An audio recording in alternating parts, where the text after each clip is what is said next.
Shalom, saudaraku yang kukasihi di dalam nama Tuhan Yesus Kristus.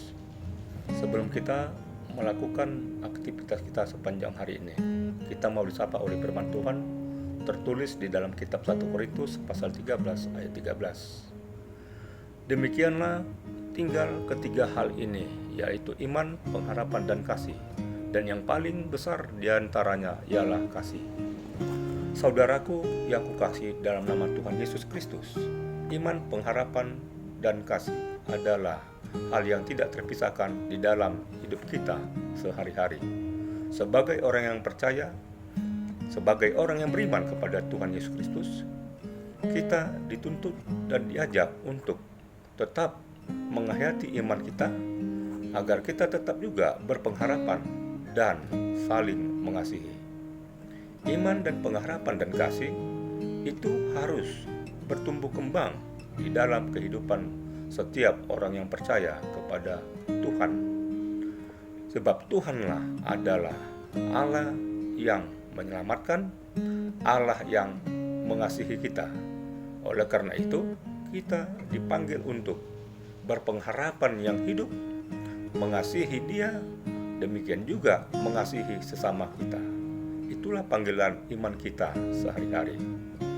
Saudara yang kukasihi dalam nama Yesus Kristus, Rasul Paulus di dalam firman Tuhan ini hendak menjelaskan hubungan ketiga hal tersebut, bahwa iman adalah suatu titik berangkat dan dasar hidup kita sehari-hari. Sedangkan pengharapan adalah suatu penglihatan ke depan, akan tetapi itu sudah diberi Allah pada kita di dalam perjalanan hidup kita. Kasih adalah suatu hal yang tetap dan ada pada diri kita. Oleh karena itu, ketiga hal ini berhubungan juga erat dengan hal keselamatan kita sehari-hari. Keselamatan kita tidak terpisahkan dari iman, pengharapan, dan kasih kita. Kasih di dalam nats ini adalah suatu hal yang sangat tinggi, yang paling ditinggikan. Beriman, berpengharapan, tetapi mengasihi sangat diperlukan. Saudara-saudara yang kukasihi dalam nama Yesus Kristus, ada orang yang mengatakan bahwa dirinya beriman serta berpengharapan, namun tidak terlihat di dalam kehidupan sehari-hari sebagai seorang yang mengasihi.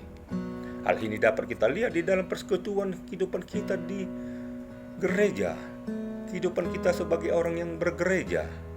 Ada orang kelihatannya dekat pada Tuhan, tetapi tidak pernah mengasihi saudaranya.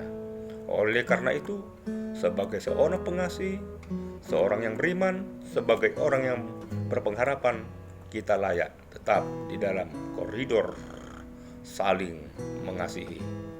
Saudaraku yang di dalam nama Tuhan Yesus Kristus yang kami kasihi, kasih itu bukanlah egois, tetapi kasih itu adalah menuntut perbuatan, menuntut perilaku.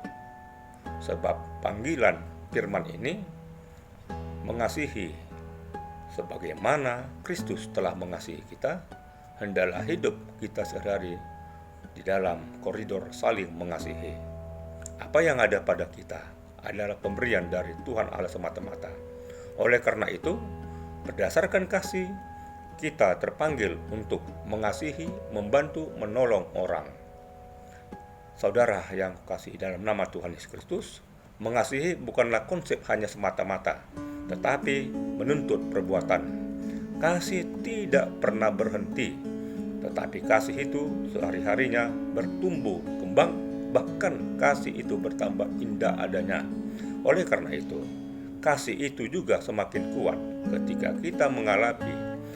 kita menghadapi, bergumul di dalam kehidupan pekerjaan kita sehari-hari. Kasih Kristuslah tetap ada pada kita, agar beriman, berpengharapan, mengasihi adalah suatu panggilan di dalam diri kita sebagai orang yang percaya kepada Tuhan. Amin. Marilah kita berdoa. Tuhan, berkatilah firman-Mu ini yang menyapa kami dalam kehidupan kami pada saat ini. Sebelum kami melakukan aktivitas kami, Tuhan, kami bermohon kepadamu dan meminta kepadamu, sertai lindungi berkati kami Tuhan. Oleh karena itu Tuhan, ampuni dosa-dosa kami, agar kami layak di hadapan-Mu. Terpujilah Engkau Tuhan. Di dalam Yesus Kristus kami berdoa kepadamu. Amin.